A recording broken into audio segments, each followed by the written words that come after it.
Okay, it's going. Okay, whenever I see things that I think are kind of interesting that relate to education, I usually try to talk about them for just a second, but I don't want it to dominate the whole discussion. But do any of you follow Twitter? Follow any educators on Twitter? I follow Stephen Krashen. Well, that's a good one to follow. I started following Daniel Pink, and I think at one time he was a superintendent, but I don't know what else he's done. But now he's in the corporate world. But he posts the most interesting things, and they're always thought-provoking. And he's got books. Like I have one of his books right here. Let's see if I can get it up here. It's really good. It talks about how rewarding people for with money or incentives doesn't always work. Sometimes that intrinsic value has more to do with somebody's good performance than anything else. Anyway, he's really kind of a hot shot right now. So if you see it, and it's not super dry, it's pretty and it's easy reading. So, and he's got several books. I think he's got 6 books out. It says on the back. Anyway, so I follow him on Twitter, and I don't tweet. I'm kind of like I am on Facebook. I'm a stalker.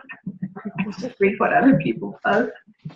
But the other day he said one of the most important ways, or one of the most potent ways that students can deepen learning is to explain the concepts to themselves or write it out in writing or out loud. He said self-explanation turns out to be more effective than teacher explanations, taking notes, and several other techniques. And I got to thinking about it. If a kiddo can talk themselves through something that you're trying to teach them, and they have the step, they've learned it. If they can say it out loud, and then the steps they're supposed to go through.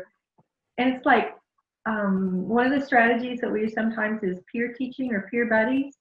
And if the kids talk to each other on the same wavelength as opposed to us, so they can talk to each other and get it through sometimes easier than what we can. So peer teaching or peer budding, it's a good thing to do. And that's, goes along with that self-explanation. And then I want to show you this graph. This was in, it was in the newspaper. It was in the Hayes paper the other day. Like last week, maybe 2 weeks ago.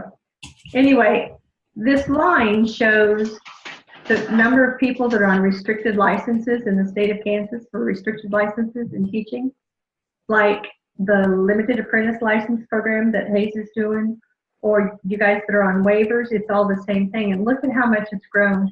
It started out, I could make it bigger so you could read it. Maybe. Or maybe not. How's that? It started out just a little over 150, and it ended up at 333 since 2014. So in 4 years, it's almost doubled the number of people that are on limited or some kind of apprentice license. So what it was showing is Hayes has what they call it T2T, a transition to teaching. Are you all familiar with that term and that program? If you have a degree in anything at all, you can go through. If you have a degree in something that is licensed by an area that's licensed by the state, like business or art or physical education or whatever, you can go in and teach that subject area and start taking the classes. And Hayes has the program. So in 2017, 40% of the teachers in the state of Kansas came from Hayes. That's pretty impressive, I think. Because Emporia, usually it was Emporia State Teachers College, and now it's just Emporia State University. But they were known for the Teachers College and producing teachers, and look what Hayes is doing. And I think it's because of their online presence and online classes that they've become a vital part of everything going on. Anyway, that's just a tidbit of information for you. So first of all, I'm gonna ask if you guys have questions about the IEP. Anybody that you have a burning question. I'm gonna go through the parts of it again just to clarify some things. And I had graded, I think I had 6 left when I had to quit this afternoon. I've gone through, I don't know, 18 or 19 of them. So I have a few left I need to grade still. But does anybody have any questions that they want answered first before I start? Okay, then I'm going to go through the IEP just a little bit. First of all, if you guys are reading carefully, hold up your hand if you're doing Bethany. How many of you are doing Bethany? Several of you are. So there's a mistake on Bethany's case study, and I was going to get it fixed, and I forgot about it till I saw this note. Oh, Yeah, so on Bethany's case study, it says she has a standard score of 99 and a percentile of 99. Well, that's impossible. oh, If you notice that. That's because I'm going to show you no, I didn't. the version chart. Because her standard, her 99th percentile would be the equivalent of 137 on a scale score, standard score. Okay. Okay, so I'm going to show you this conversion, and I don't think you need a copy of it, but just so you can see it. Okay, so let me make it big enough so you can see it. The first two columns are the ones that we're really looking at. This one, if I can highlight this one. This is standard scores down this column, and this is percentiles. So a percentile of 99 comes out to like 134 right here, or goes up to like 138. And it says it's a very, you would describe it as superior, very superior. Yeah. So on everybody's IEPs, I don't think I read any one of them that had, because this is a family-friendly document, correct? It's for the family. It's like a contract between the school and the family. So when you're talking scaled scores and percentiles, you need to explain what that is.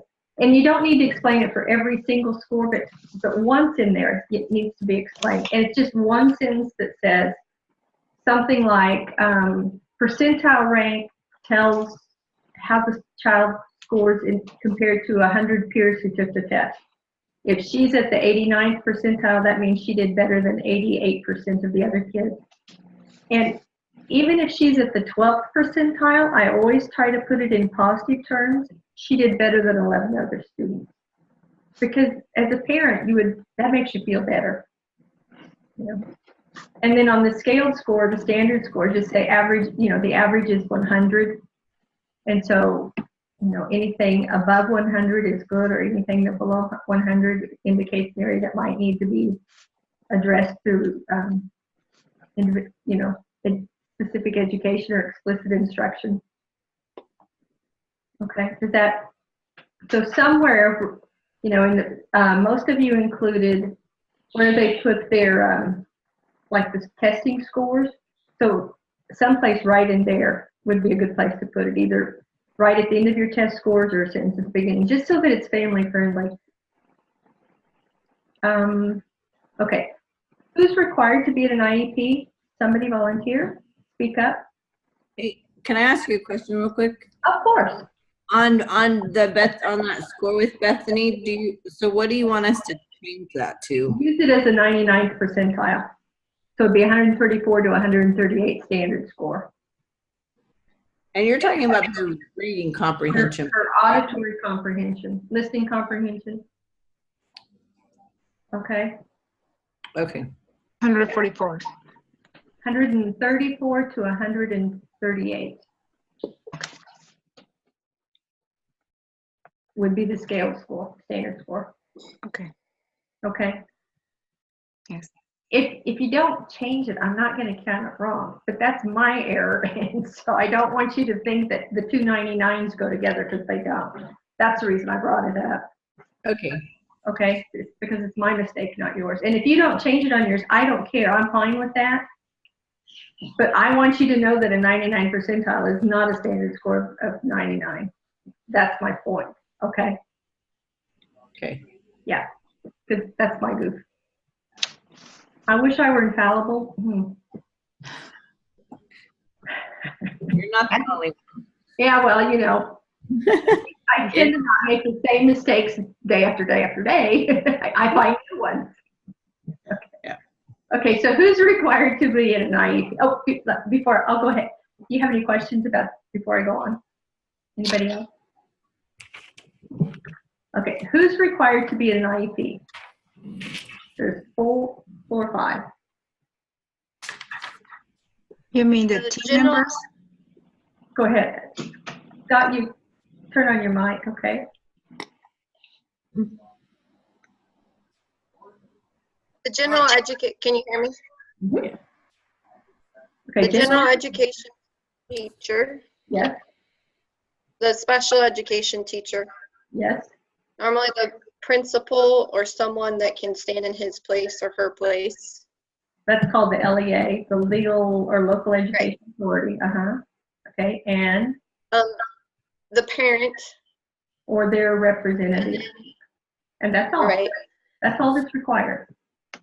Unless the student is 18. If the student's 18, they have to be there because they have to sign for themselves. And then legally, you don't have to have the parent.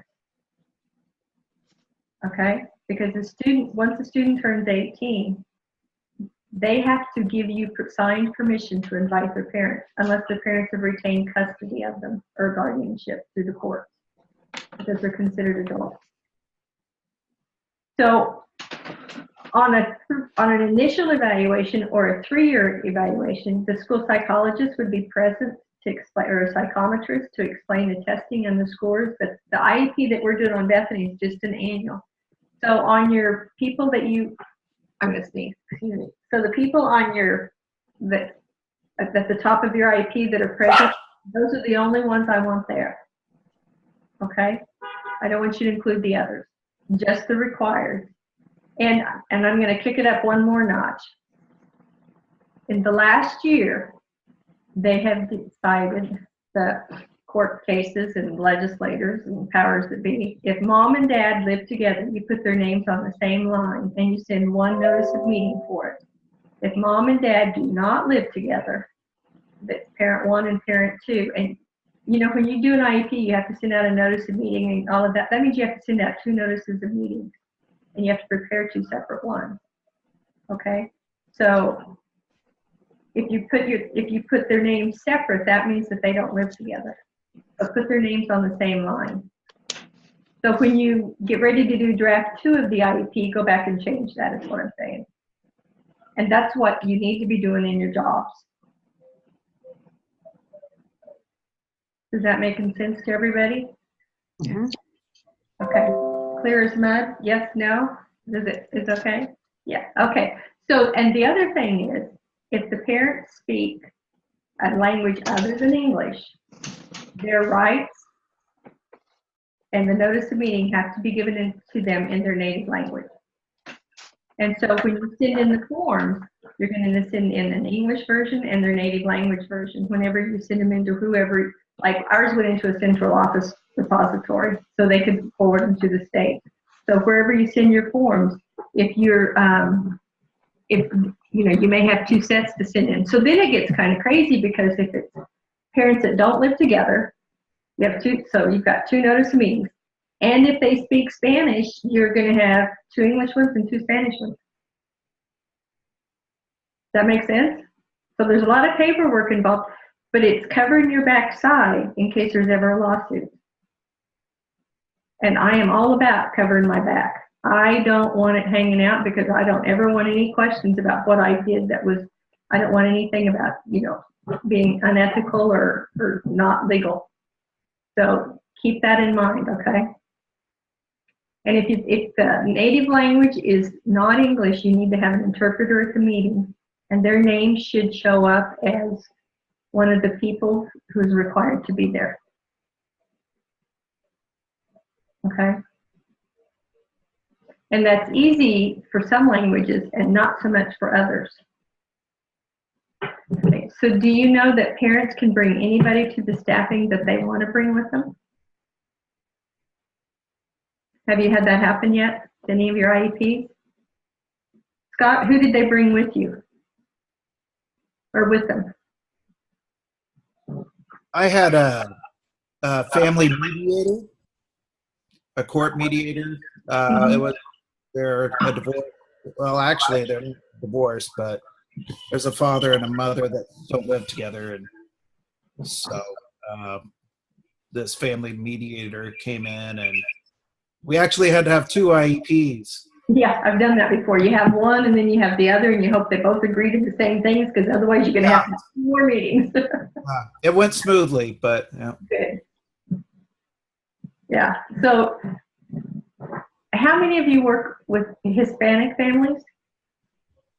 Do any of you have students who are Hispanic? Okay, so what I noticed, because we have several Hispanic families in here, and what I found out was a lot of times when they come to the staffings, they bring grandma, some aunts and uncles, most of the little kids that aren't in school, they bring the whole clan because education is a family affair and you get lots of involvement from lots of people. It's really kind of cool. So you may have, and everybody's present, signs off on the IEP, even though they're not part of the official IEP team, but because they're present, they sign off. Okay? So, or at least not the little tiny kids, but the adults sign off. But sometimes, because they have their culture is different, they have extended families that are so involved with each other. They have multi-generational households sometimes. And it's like a clan raising the children. And so it's really good to have the input from lots of people and for everybody that's involved with the kiddos to be hearing it. So anyway, so that happens. So that's just a word to the wise. Okay, how often are hearing and vision screenings done? Hearing is every 3, vision is every 2, right? And so depending on which IEP form you use, if you use the one that's based on WebKids, it says the follow-up screening. So the follow-up screening would be, if it's for hearing, would be 3 years down the road, same date. The vision screening would be 2 years down the road. On the old IEP that a lot of you are using, there isn't a follow-up date to put in there, but just keep that in mind. And for the longest time, I got so confused about which one was 3 and which one was 2. I don't know if you guys have that trouble, but I got thinking, how often do they recommend you get your eyes checked? Every year, every other year? And so, in hearing, how many times have you guys had your hearing checked? Any of you ever had it checked? Yeah, so that's why vision's more often than hearing. That's how I remember it. Okay. As you go through the IEP, if you're using the one that's based on WebKids, be sure that you indicate a yes or a no for each one of those areas. I don't care if you highlight it, I don't care if you circle it, I don't care if you put it in bold, but just make sure that you indicate yes or no on each one. Let's see. Make sure that your IEP is family friendly. Parents are sending you their best and their brightest and their most beloved possession for you to take care of. And even though they may be a pain in your neck and a pain and lower down, that they're still the most important thing to those parents. And so if you start your IEP with positive statements, parents will get more, you'll get more buy-in from parents. So always try to approach everything as much as you can from a positive standpoint. Like Bethany, for example, for those who are doing, she's a 4th grader who has a mild intellectual disability. She's got lots of strengths and lots of positives. She's friendly, she's outgoing, she loves to help others. So those kinds of statements at the beginning of the IEP, tell mom and dad that you appreciate her and her strengths. And with Jason, I think that's the only other one that anybody's doing that I've read so far. With Jason, it's, he's quick-witted, he's highly intelligent, he loves to carry on deep conversations about history and philosophy. So those are good comments to have parents buy into what you're trying to tell them. And then you can get to the things where they're struggling a little bit, but I would never say it's a weakness. I would always, I don't like that word. I would always say it's an area that they need to work on to improve, is my choice of words. Weakness isn't wrong, but it's more family friendly if you talk about areas to improve. And for example, today I had a neighbor call me, and she has adopted her sibling who has Down syndrome. And after they said during that meeting, when they had our IEP meeting today, that, her sister, she's Down syndrome. She has an intellectual disability. But when they were saying about the waiting list to get her services, when they told her that in Kansas there's an 8-year waiting list to get services, she freaked out and she didn't hear a thing they said after that. And so, she called and said, can I come talk to you? What can we do about that? And so we kind of created a plan that, and I'll talk to the school and work with them on it, but to her teachers, because I'm the mentor. But, when you hit something emotional, when the parents connect emotionally to something that you're saying, from that point on, they're not absorbing what else is happening during that meeting. So the more positive you can present information, the longer you're going to keep them with you, and the more you're going to get accomplished. All IEPs now have to have peer comparisons in them. And a peer comparison can be, when you talk about grade level, that's a peer comparison. When you talk about reading rate, on the Dibbles, if somebody's, I think Bethany was reading 90 words a minute, 4th grade peers should be reading 140 words a minute, I think, roughly. That's what kind of sticks out in my mind. Or you could talk about off the Ames web, because they have that peer comparison. You could look and see where they are and what percentile they're in, and then you can look to see where their peers would be, their average peers are, their tier 1, and see what that range is. Include that peer comparison. That's part of an IEP. So be sure you put that in there. In real life, when you're doing IEPs, and we don't have it on the case study, but you should use 4 measures for reading. You should have 4 measurements in real life. I don't know how many of you guys have been told. Has anybody been told this before? Okay, you should have state assessment scores if your students are state assessment age. You should have district like achievement tests that they give, like MAPS or whatever it is that you guys, whatever your school's given. You should have a reading fluency rate, and you can get that off of a CBM, a curriculum-based measurement.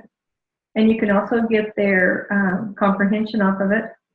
And then do a reading accuracy test, which is just a 1 minute like a CBM.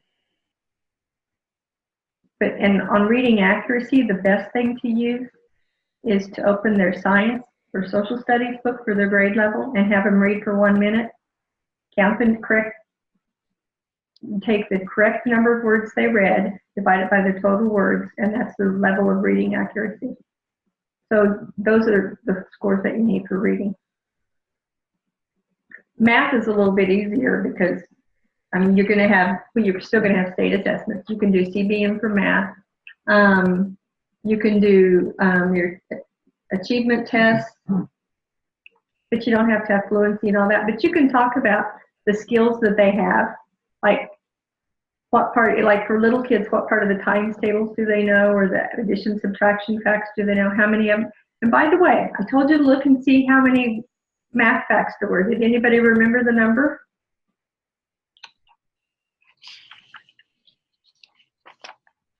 Does anybody remember?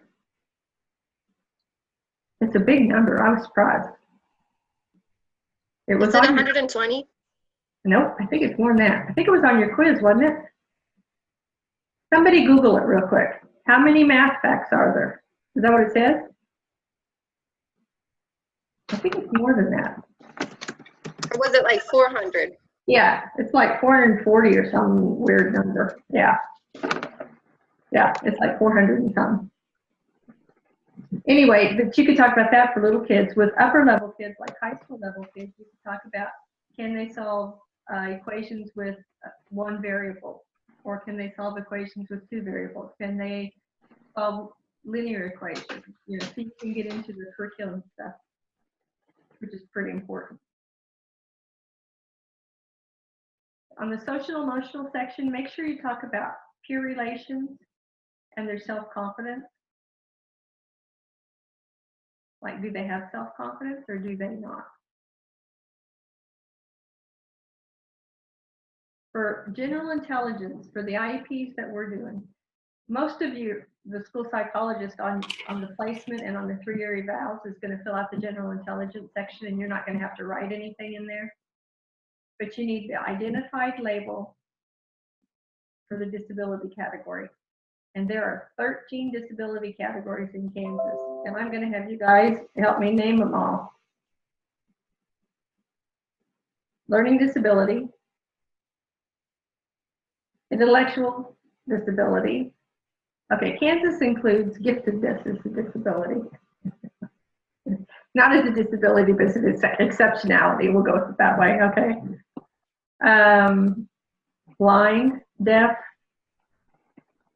other health impaired, physically disabled. Okay, you guys, emotional disturbance, Traumatic brain injury. traumatic brain injury. Okay, we're only missing 4. There a language component one? Yes, Speech. language delayed. Oh, speech and language. Speech and language. That's 10. Developmental delay. That's developmental delay, yeah. And developmental delay is different than intellectual disability. A lot of times when kids enter grade school, they'll get a DD identification and later it changes to something else. I don't know why they're doing it that way, but they are. Okay, and go ahead. So any others? What about spectrum autism? Yes, autism spectrum is one. And the last one is, BD. I think I said that one. Well, there's ED and there's BD. Oh, okay. Okay. And there's going to be a new one. The state legislature is working on, and parents are working on pushing through and having dyslexia as its own separate label.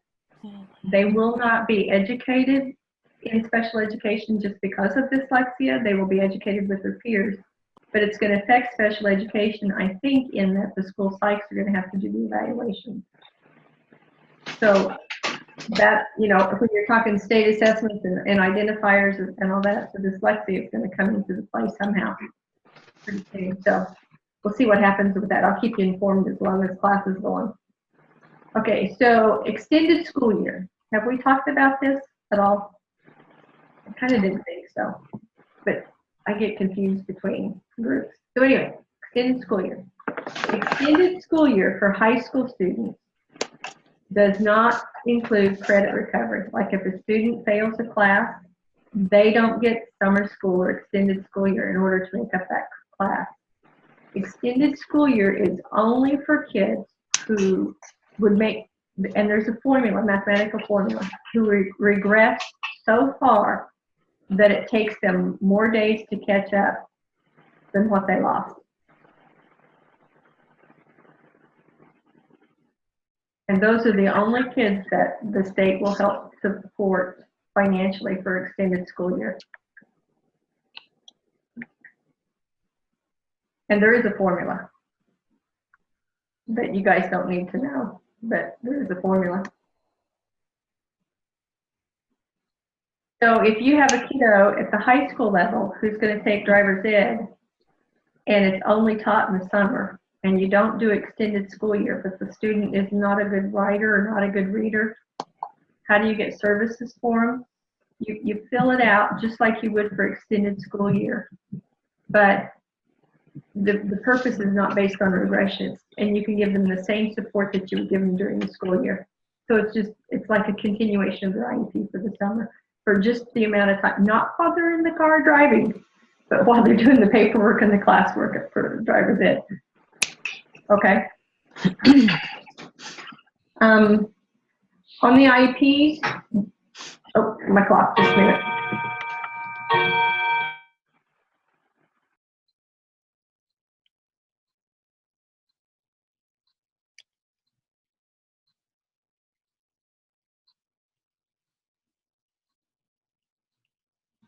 Okay, on the IEPs, don't leave a section blank, because when parents look at that, they think, oh, they forgot to fill this part out. So if it doesn't apply to the student, just write no concerns in this area, or student does not need this service, or whatever. So write something in there so that the parents know that you didn't just accidentally forget to put something down.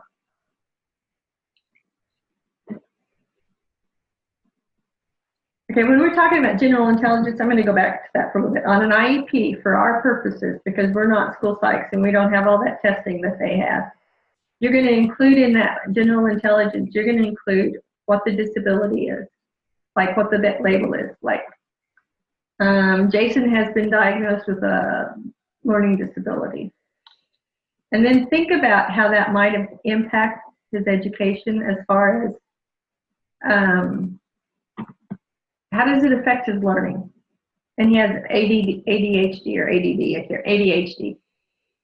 So you could say, due to this disability, Jason has a harder time focusing in the classroom. For a student who has mild intellectual disability, they tend to be concrete learners, and they need more repetitions to learn new skills.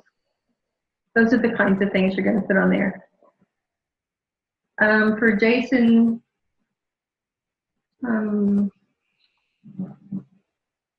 I would say he's an auditory learner because he's not a very good reader. Okay. Okay. On your IEPs, now we're starting to talk about the draft 2. Are you ready for that? Okay, on draft 2, you're going to write SMART goals. And I don't know that anybody in the state of Kansas or any place I've ever been actually writes SMART goals on their IEP the way that SMART goals are technically supposed to be written. SMART goals have 4 conditions. They have a time frame, they have a condition, they have behavior, and they have a criteria. And so your time frame is the length of your IEP. And you can say, whatever date your IEP is, you can use the next year's date. You know, if you wrote your IEP February the 5th, 2018, by February the 4th, 2019, because you know IEPs are only good for 365 days. So you lose 1 day at the end of them. So you can't say by February 5th if you start on February 5th. So by February 4th, 2019, that's how you would start it. Or you can say in 36 instructional weeks. That's the same as, or however many weeks your school year has. Usually it's 36 instructional weeks, I think, for most people. Anyway. We always write the beginning date and then we say continuing for one IEP. Yeah, you've identified it. That works. That's good. Okay. Yeah. I wanted to make sure of that. Okay. Yeah, that's good. Mm-hmm. Yeah. Or for the life of this IEP, or yeah. But you have to indicate somehow time. Okay. Yeah. Then you have to tell what's going to happen. And if you use the words like Destiny will identify for sight words. Identify, I can't tell what she's going to do when you identify. Or Bethany knows sight words. I don't know, I can't tell. But I can tell if I say, Bethany will say, or Bethany will orally read 4 sight words when presented to her on a card. You see the difference? I can measure because I can see and hear something that she's going to do. It's observable behavior. So on your goals, make sure that it's an observable behavior.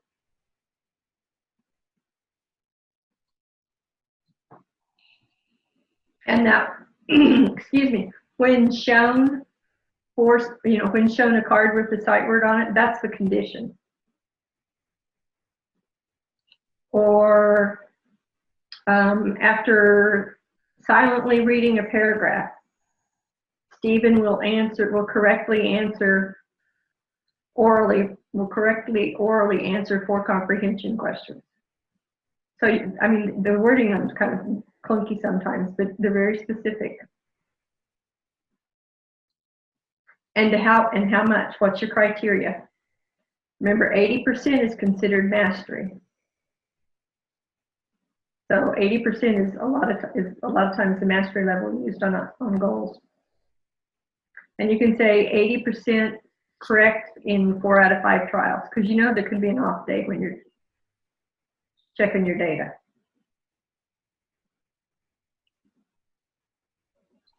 Does that make sense? Okay, so who wants to volunteer a goal for the case study student they're thinking about? Taylor, I'm picking on you. Man. Oh, man. I don't remember what the date. So Just make up a day. usually when I do it, I will say by whatever date Mhm. it is the next year, Bethany will, can't even remember what one of her goals is. A reading goal, so how about a reading goal? Will be able to correctly answer comprehension questions after reading silently with an 80% accuracy 2 out of 3 times. The only thing is you didn't tell how she was going to answer. Is she going to write it down or is she going to say it out loud? But yes, you're on the right track, okay? Stacy, you want to try one?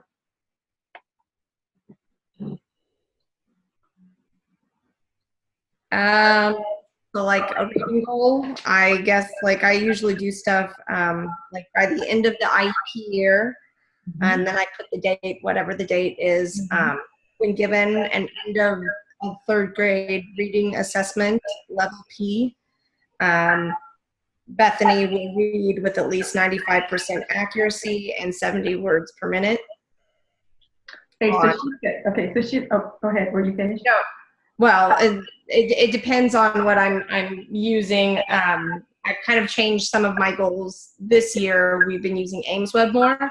Mhm. So I've tried to switch them so that they kind of go a little bit more with that, so it's easier to progress monitor, so the words per minute with the accuracy.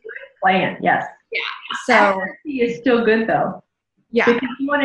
Because mastery is 80%, and this is so, mastery is 80% for stuff, but accuracy, you want to be 90% because 90%, 95%, because you want them to be able to do it independently.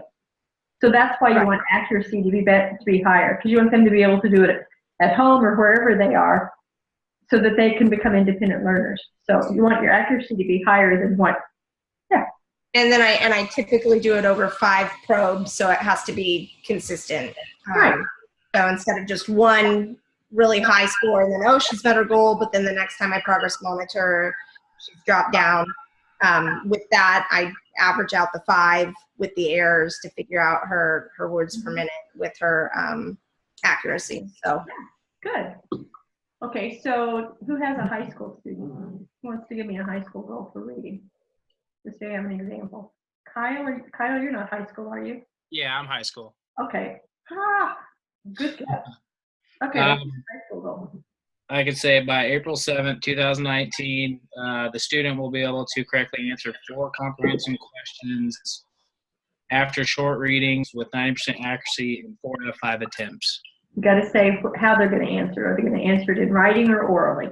And other than that, it's perfect. Okay? Yep. Because it's too vague if you're not specific like that. All right? Okay. Okay. Have you guys got the gist of it and ideas of how to do it? I just have a question about reading goals in general. Uh-huh. At my school, we use the Fontes and Pinnell reading levels, so they usually have us use those as a goal. Is that common, or is that not a good way to do that? It's fine as long as everybody in your school knows what that means. Okay, because it has the comprehension, accuracy, fluency. It kind of takes all that into account. It does, but if you would ever have a student that's going to move, you might want to do something addition to that and attach it to the IEP, because if somebody's not familiar with the Fountain Pond, I can't even say it right now, the system that you're talking about, it doesn't mean anything to them, because your levels go in alphabetical, like alphabetical level. Usually, like if it's a level N, we'll say middle of 2nd grade or wherever that stands in parentheses, but we don't usually do anything additional, so I was just kind of curious. Yeah, and I've seen other people do that. There's not a problem with that at all, because you're still doing the SMART goal thing. It's just based on your local curriculum, so you're fine. Okay. Yeah, I was told recently, because we always use AimsWeb. So I always use AimsWeb because it helps me as a teacher going from year to year with the student to, I know how that works and I know how to use my probes. But I was told in writing my goals, I needed to not name the specific program or whatever. It needed to be like an oral fluency assessment or. well, you can do both. You can say an oral fluency assessment, in parentheses put AimsWeb, so that they know what you're using. That's not wrong. I was gonna say, for me, that was always helpful because I'm like, oh, I know exactly what I'm using. But then I was told, no, we're not. You don't need to be naming specifically the program. Yeah, and you don't have to, but you're shooting more at the style of the inventory. Like, yeah. Okay, Scott, did you have a question? Or No, I comment? just wanted to add to that. I was told that as well, but I think the intention behind it was that way you're not tied down to that one type of assessment tool, and you can move out of it. And it goes along with what she was saying about the IEP. If a student moves to a different school or different place, that IEP travels with them, and they don't have to use that specific program. And so if you say it's an oral fluency assessment or an informal reading inventory, and in the parentheses put the one that you're specifically using, it's okay. Okay. But because that tells you which one you're using and tells the parent. And if I get a kiddo who's coming in and they've been using AimsWeb, I want to know they're doing oral fluency, but I also want to see where the scores came from. Yeah. Yeah. So put the one you're using in parentheses and tell what the purpose of it is in the sentence. If that makes We also, not necessarily with the goals, but also as part of our data collection, we're told, when I was putting the scores for reading, I would put on an AimsWeb screener on the fluency section, this student scored, so that they would then, in hopes, if the student ever left, like we were saying, they could find something that was an equivalent that might be able to match, so then that they would be able to maybe give them similar screeners to see if their data matches and if the goals still fit. Yeah. How many of you use checklists for your progress monitoring? Nobody? Okay. High Plains Cooperative in Southwest Kansas, you write your goal, like whatever you're going to write it, and then they have you do a checklist that's based on state standards for improvement. And it's really a nice system. It kind of ties in. Next time we talk, I'll show you some of how their system works a little bit. High Plains is considered one of the leaders. They've had really forward-looking administrators, and they have pushed the mark a lot. So I'll show you some of the stuff they're doing. Okay, so now that you've kind of got an idea of what a goal is, I'm going to throw you for a loop. All right, your license goes from what level to what level when you get done with this program? K-12. I think it's pre-K-12, actually. And so your goals for reading and for math, you're going to write 3 reading goals and 3 math goals.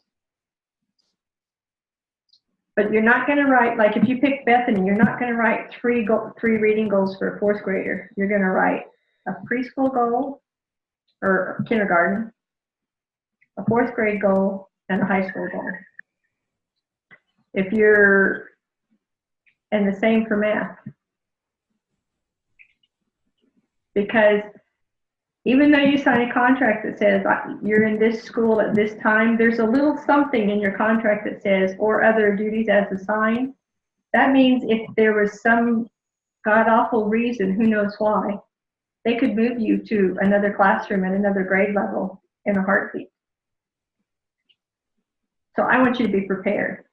You may never have to write secondary goals if you're an elementary teacher, but I at least want you to know what they look like. And when you think about it, this is where you're shooting for the kids to be when they get older. So it really does apply to you. At least the knowledge part of it does.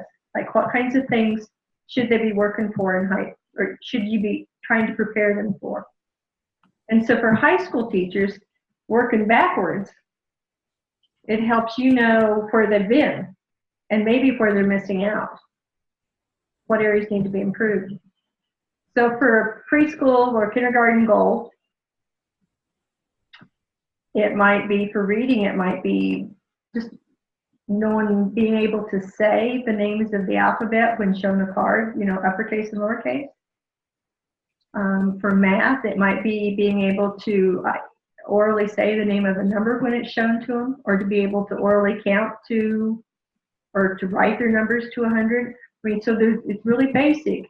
At high school level, when you're talking about reading, you're not talking about sight words, reading rate somewhat, but you're really talking about comprehension and context clues is really what high school readers are focusing on. Dr. Brooks, with the 3 reading goals and the 3 math goals, do you want us to put that in? So I'm doing Bethany as my IEP student. Do we put those in that same IEP? And label Okay. them. I mean, kind of indicate, if I had one of those IEPs real quick, I would show you, maybe.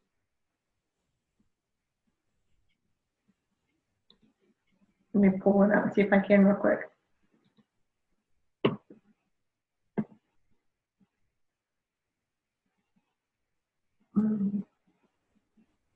I can find the rubric. I can find the one with helpful hint. Here it is.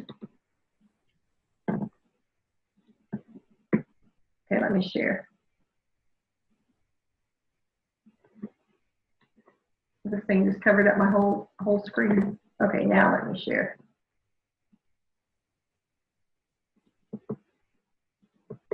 Okay, so you're seeing the old IEP form, right? So when you scroll down, and I know it's going to make your eyes go funny, so shut them for just a second. Okay, so when you scroll down, here's, let me make the editing. So, whoops, let me go back down. Oh, and I have to share again.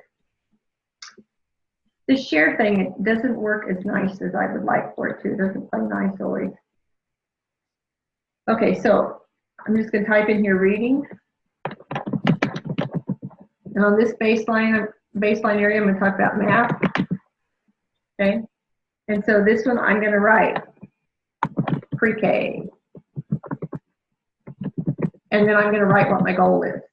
And then I'm going to write, if I'm doing Bethany, 4th grade, write my goal. Okay, so see how you're going to signify them?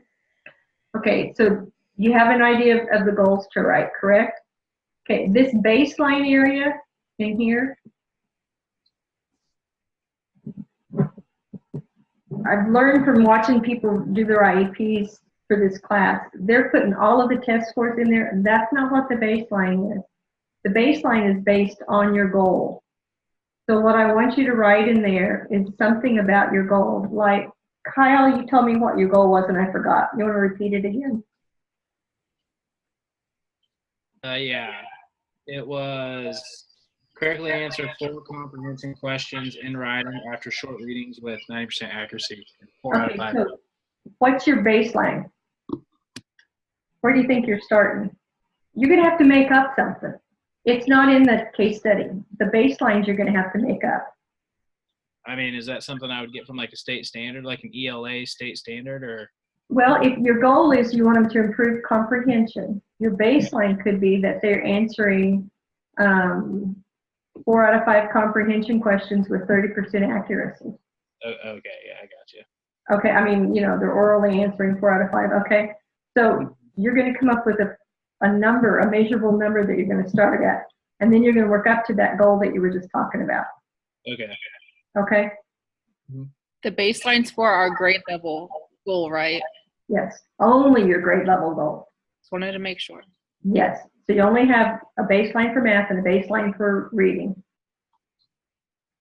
And for, if you're doing Jason, anybody doing, are you doing Jason, Kyle? And Casey, you're doing Jason? Okay, Jason doesn't need math, a math goal. He really needs a reading goal. And the second goal that I would do for Jason is based off of social emotional character development standards. I would do, because when you get, are you familiar with the SECD standards at all? a little, maybe not much. Go in to the state website or just Google Kansas Social Emotional Character Development Standards. And I think all of you should do it because those are the goals that the state has set. That's the whole, you know, the big pushes for the relationship building in Kansas. That's what they're based on, that relationship. Anyway, when you get through those goals and you look at it, there's stuff on organization, there's stuff on being a good citizen, there's stuff on anti-bullying. I mean, there's all kinds of stuff. But the stuff that would apply to Jason would be the stuff on organizational skills. So if you scroll down through those, and they're divided by grade levels, like there's the first grade, second grade, third grade, or whatever, and then like I think they're 9 through 12. Anyway, those goals, there's stuff in there that would apply to Jason. Okay, and it's not a long document. It's maybe 5 pages, 6 pages. I don't think it's very long. Anyway, sometimes you have students who really don't need the services anymore. They're functioning at grade level, but parents will not release them because, you know, they're going to stay put. That stay put law. They're going to stay in special services until the parents are willing to sign them out of the program to have them exit. That's when I really use the social emotional character development standards. Or for kids who are borderline emotional disturbance or behavior disorders, but not quite, they didn't need a functional behavior goal, you can use the SECD standards. They're really good. So anyway, so consider that, looking at those for Jason. Okay? Okay. I think they'll help you. Okay, so if you were doing an SECD goal for Jason, or baseline for Jason, it might be Jason turns in 80% of his assignments. And I wouldn't do it through the whole day because you're not going to want to track the whole day. That's too much. Pick one subject area. I think one of them mentioned on the case study was math. So Jason turns in 80% of his algebra, I think it was algebra 1 assignment. And you want him to turn in 99% of them. Okay, does that help? Yes. So, but the kicker the mistake people make sometimes is they try to track 2 things in the same goal. Like they'll say he turns in 85% of his assignments completed with 90% accuracy. Well, so when you're doing a graph, are you measuring the accuracy of his assignments, you know, like the grade he got on them, or are you measuring his completion rate? Because they're not the same thing. So make sure that you're only tracking one thing on there, on your goal. Okay? Does that make sense? Okay.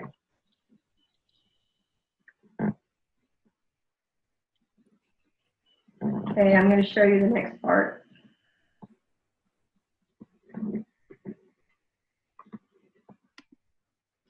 Okay, so that we've talked about goals. If you have questions about goals, we'll come back to more. On the educational placement section, see the word here that says not? That's the important part of that box.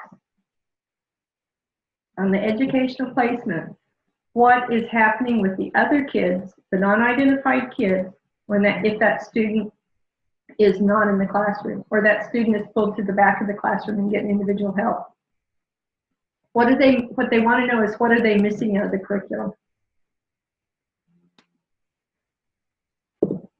So it could be statements like, the time that this, name your student, the time that David is in the resource room receiving explicit instruction in reading and math, his peers are having whole group instruction in reading and math in the general education setting. This is not the box on this IEP where you put the service time. This is the box where you talk about what they're missing. If it's a high school student, David is forfeiting one elective class that his peers are in while he is in the resource room. All right. If it's a somebody that's getting services in the classroom, I would just say that although David is in the general education classroom the entire day, the time that he is pulled to a separate grouping, his peers are receiving large group instruction in whatever they're receiving. Okay, does that make sense to you guys? How that's supposed to be done? Okay, the next boxes, you're going to check only one on each box of these two. Boxes. Whoops, I won't do that. I'm going to highlight. Out of these two boxes, you're only going to check one square here and one square here, or highlight it or whatever. Okay, and so what you're going to do, most of the kids that you work with are going to have accommodations for testing. You have to tell what content area it is that they're having the accommodations for. Like math, science, reading, English language arts, social studies. So it's got to be content area. And then you have to tell what accommodation goes with it. Like for math, for a 5th grader, it might be, your content area might be math, dash use of calculator for all assessments.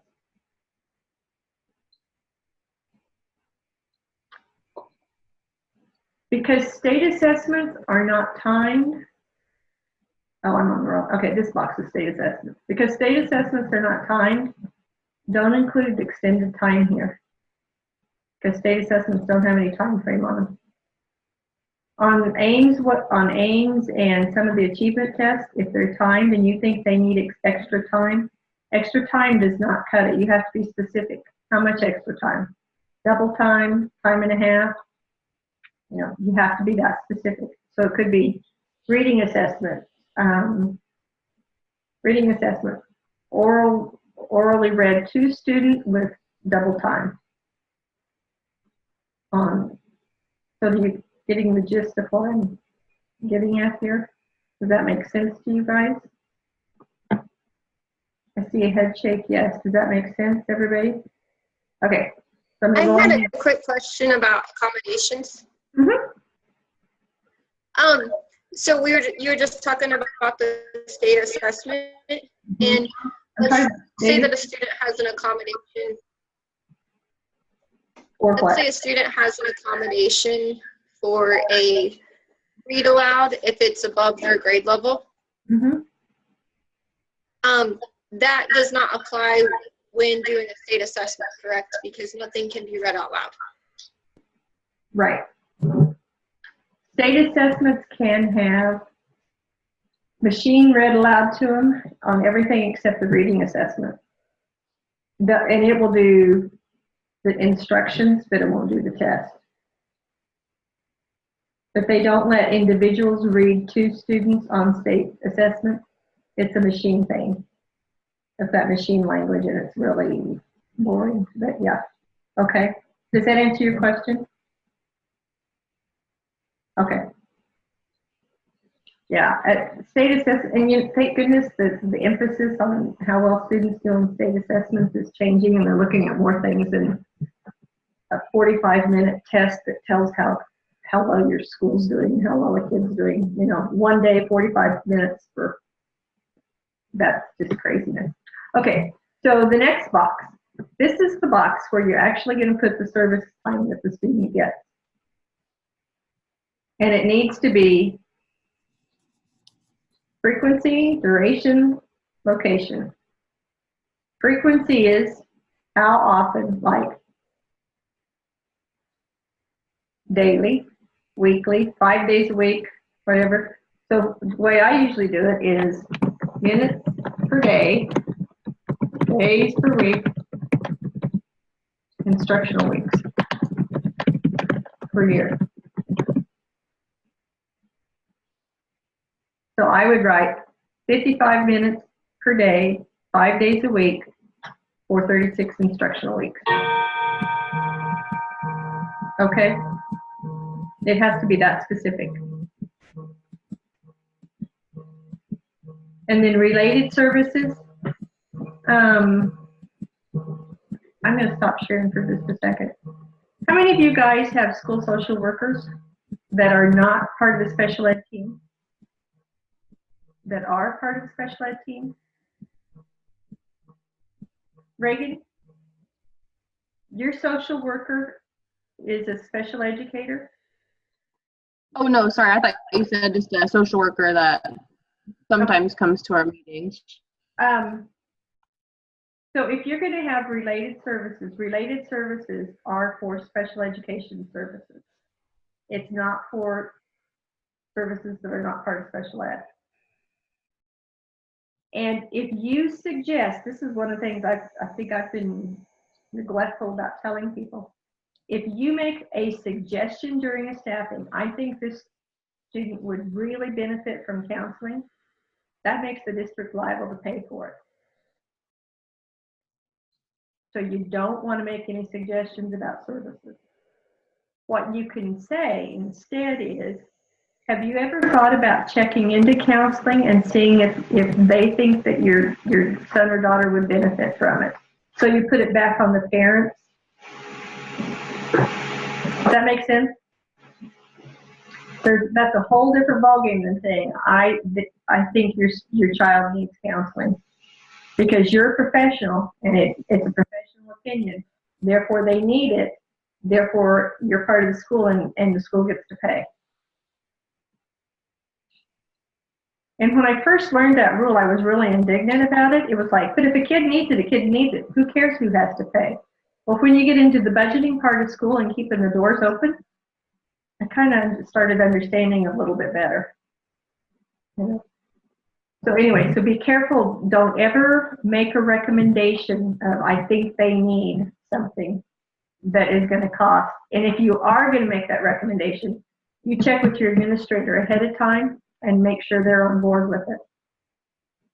That's the reason that the LEAs have to be present during the staffing, is because whatever comes out of that staffing, whatever recommendations are written down in that IEP, they have to pay for, or they have to have the authority to budget for.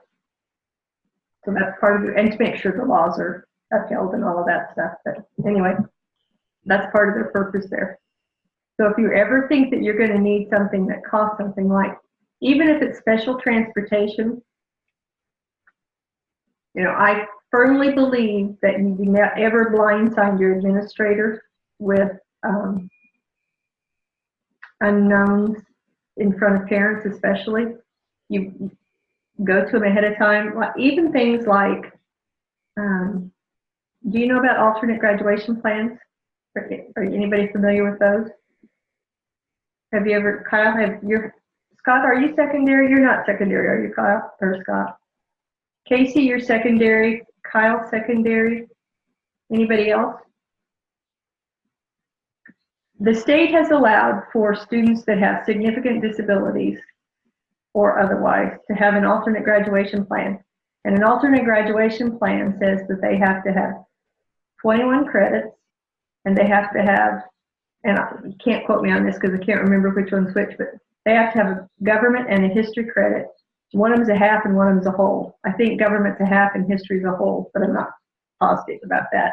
It's been a little while since I've looked at them. Anyway, and then the rest of the credits can be made up of whatever they need to be. Like, it could be work study the rest of the time, or it could be PE or whatever. But I would never suggest putting a student on an alternate graduation plan without talking to the administrator first, because they have to sign off on that. And you don't want to embarrass them in front of parents.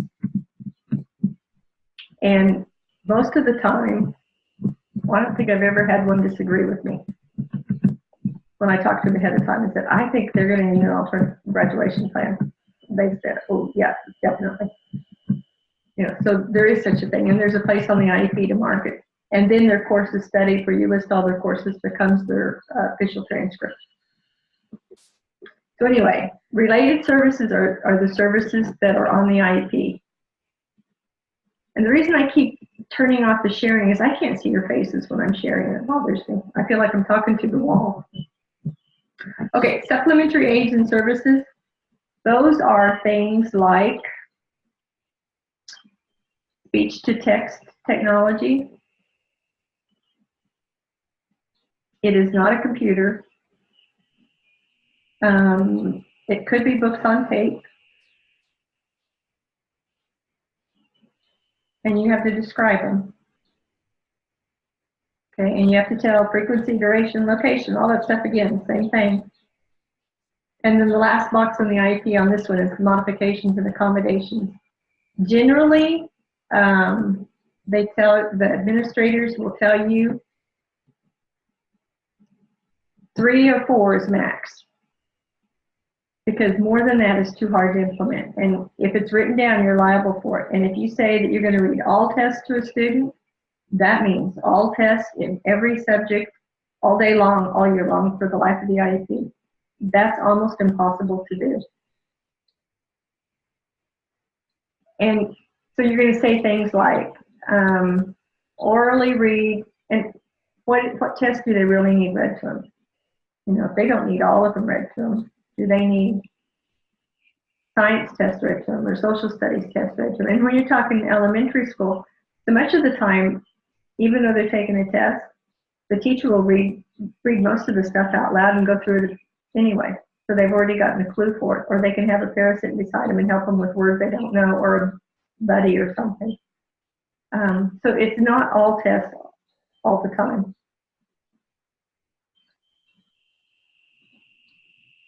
And trying to figure out how to say this. A lot of times people will say they give students extended time for their coursework by time and a half. So if you're doing a major project, let's say 4th graders are doing a major social studies project that takes a full week for them to do, if you give them time and a half, that means that the student has from Monday, let's say it was assigned on Monday, until the next Wednesday to get it done. Okay, till noon the next Wednesday, that would be time and a half. Well, the time that they're still working on that, if it was due on Friday, on Monday, Tuesday, and Wednesday morning, they're not getting their other work done, so they're getting further behind. Right? You see where I'm going with this? So if you give a math assignment on Monday, and it's due on Tuesday, but your student has double time because they're slow in math, they have till Thursday. So Tuesday's assignment, they're not going to turn in till, and pretty soon, they're weeks and weeks and weeks behind. And what do you do when it comes to Christmas break or time for grade cards or the end of the school year? You can't give them double time, time and a half because school's out. But yet, if you put that on the IEP, legally you're required to let it go. You have to follow that full thing. So my philosophy, after having tried to implement double time on some assignments and it coming back and biting me in the back of the leg, is reduce the length of the assignment and have it due at the same time. Like if it's a math assignment, have them do, okay, if the odds are in the back of the book, have them do the evens.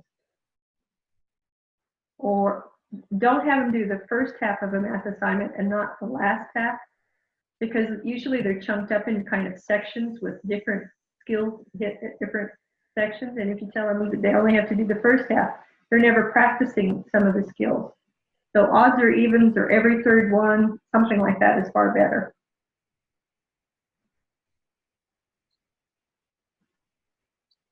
Anybody disagree with that? Or see my rationale for it? Okay, for tests, it's different. For tests, I can see time and a half or double time because some kids think slower or they have more processing time. Yeah, tests, it's okay to give extended time, but you have to say how much. And you have to say what subject area. But for assignments, I would not do extended time. Our English teacher assigns the major project the first day of the 9 weeks, and it's due at the end of the 9 weeks. So if it has double time on the IEP, the kid has a semester to get it done. Well, if it happens to be the project that's assigned the third 9 weeks of school, the kid has all summer to get it done. So think about how the repercussions of extended time. Okay, that's the IEP. Any questions about that? I would like to talk, if you guys are not too tired yet. Are you guys ready to roll? Are you done? Do you have 15 more minutes in you? Yeah, 15. Okay, I'd like to talk a little bit about the instructional plan because that's going to be the next major thing you're going to start on. And some of it you can start on now while you're doing your second draft of your IEP. Okay, and the instructional plan, it is a formal paper. So it's APA. And if you look in Blackboard assignments, you can go to instructional plans. There's an APA paper template in there for you that's got the header fixed and all of that. All you have to do is go in and type it up. And how much do you know about APA? Good? You know that anytime you use somebody else's words, you have to cite them, and then you have to put them in the reference at the bottom of the paper. We're going to do a draft of it, so I'll help you fix that before you get your final grade on it, okay? So the draft is going to be May the 5th. So that's roughly a month from now, but things get crazy at the end of the school year with field trips, and it's nice outside. Nobody wants to be sitting inside working on homework. So I'm going to try and get you going on a little bit. So on your instructional plan, there's some things you need to remember. The word data are always plural. Datum is the singular form. Data is plural. But I just said it. Data are plural. I said is. Sentences do not end with prepositions like of, by, with, for, from, at. Those are examples. So you can look for a list of those on, just Google them, list of prepositions. You're going to write your literacy part of your instructional plan and your math or your social, emotional, if you're doing Jason, on one paper instead of doing two. Before it was always two papers. I've combined it into one. And you're going to use the student's actual grade level goals. And in the very first part, in the overview, you're going to put their goal in there word for word. Both of the goals.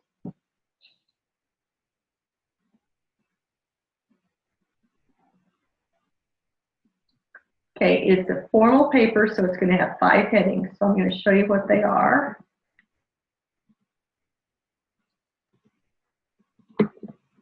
Okay, first section is an overview. And you're going to type the word overview and center it in the middle of your paper, and then you're going to return or enter, whatever you call it, tab over, and then start typing. In the overview, you're going to talk about the student's background. So you're going to talk about some of the things like,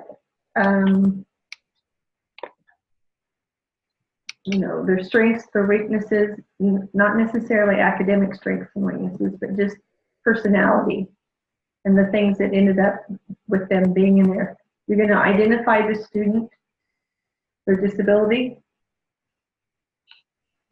and you're going to have their goals in there word for word. And if you look at the rubric, it tells you, here's the rubric, okay, on those rubrics, on the scoring rubrics, remember you want to hit the meets expectations at least, which is the 85 to 92%, which is also a B level.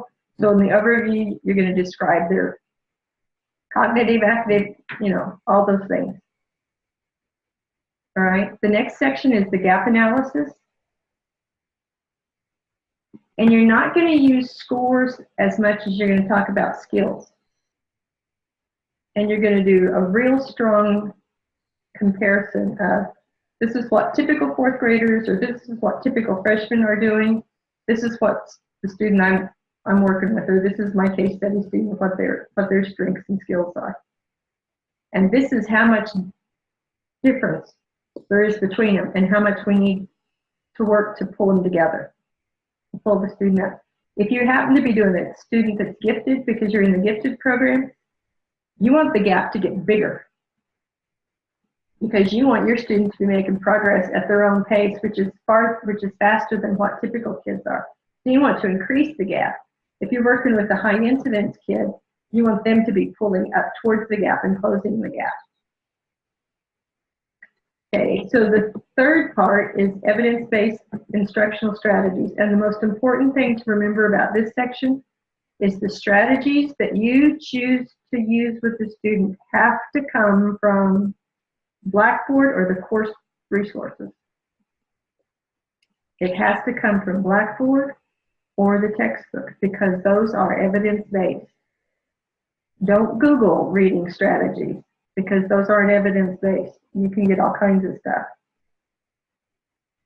So Reagan, like where you were talking about using the textbook that you guys use or the curriculum you use in your program, that won't work because it's not included in the Blackboard stuff. Okay? So you're going to have to, have I shown you the back of your textbook with all the resources listed? I did show you that, didn't I? Just a second, I'll show you. Okay, this is your textbook, right? If you go to the very back, let me find the page number. Page 561. It's the subject index, and it lists tons and tons and tons. I mean, all of the strategies that are evidence-based that are included in this book are in there. And you could just look up reading strategies or vocabulary strategies or math fact strategies and go straight to the page to find them.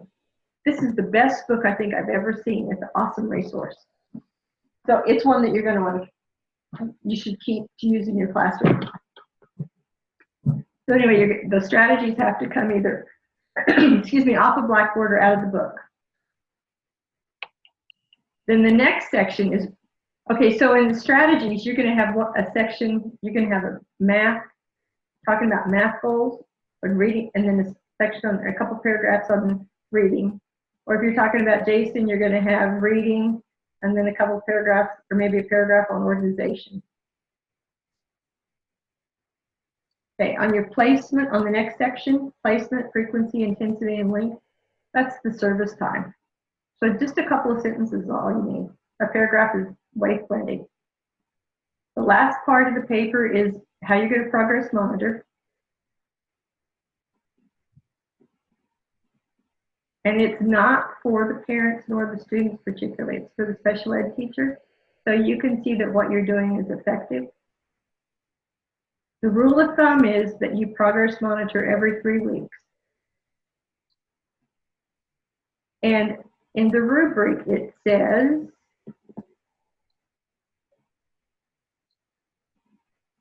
provide meaningful feedback to the learner. So somehow in your progress monitoring, how are you going to show the student that they're getting better? Like, if you were working with a student in math and you were working on graphing skills, it'd be awesome to have the student graph their own progress. If you were working on addition facts and being able to answer so many in a minute, having the student help do the graph is a really good thing to do because they can see their own progress that way. Okay, so you're going to progress monitor. Then the second part of this, and this is the part that everybody tends to leave out, there's a contingency plan. What if your student doesn't make progress at the rate you think they should? What do? You've got to have a contingency plan. And contingency plans are pretty simple. It can be that you're going to adjust the setting, like instead of, and all of these would take another IEP meeting, don't get me wrong, but that instead of working with the student in the back of the classroom, you're actually going to pull them out of the classroom and work with them in the resource room.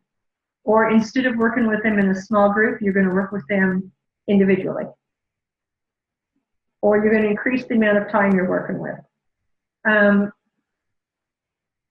So those are the kinds of things that you would do for contingency plan. And that's it. Those are your assignments for the semester. So you have one more draft of the IEP and then the final. You have one draft of the instructional plan and then the final, the final draft of it. And this one's due a week before the last day of class, the draft is, so that, anyway, I think. I can't remember the last day of class. I shouldn't have said that. Anyway, this one is due, the first draft is due May the 5th. And then I have time to look at them and send them back to you to make corrections before you submit the final. So considering that your IEP is going to be turned in 3 times, and the 3rd time is the grade, the instructional plan is going to be submitted twice, and the 2nd time is the grade. The grade should be very high, correct?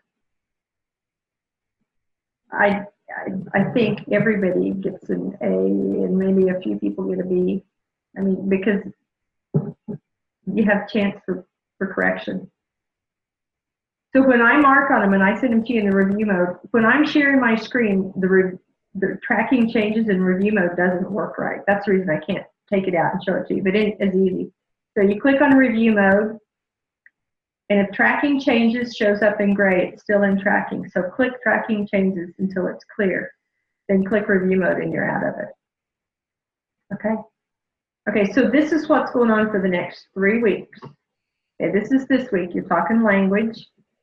And there's a language quiz. And you have a discussion board response. Make sure that you respond to 2 peers on your discussion board. 75 to 100 words on responses to peers, 300 to 500 words on your original post. And I recreated, I'm going to show you this. I did not like the discussion board rubric, so I made a new one and I posted. It's the same amount of points. The points didn't change, but the old one had like 30 points, like 10, 30, and 50 points, and it wasn't delineated very well. Let me see if I can make it bigger so you can see it.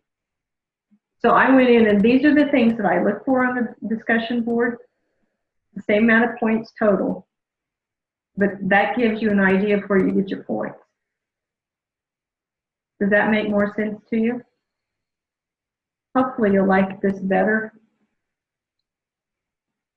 You know, if you don't respond to anybody, you don't get any points. If you respond to colleagues and you include connections from the assigned readings or other resources, you get 5 points. That's like referring to the book or something that you read that time. If you respond to 2 or more people, then you get 5 more points. If you respond to 1 person and it's not long enough, which meets the minimum, you get 5 points. If your responses are well written, you get 5.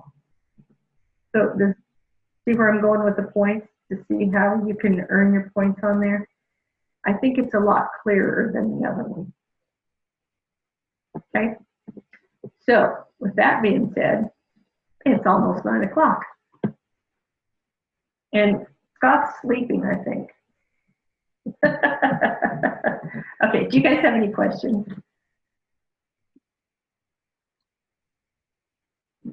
Think you're good to go?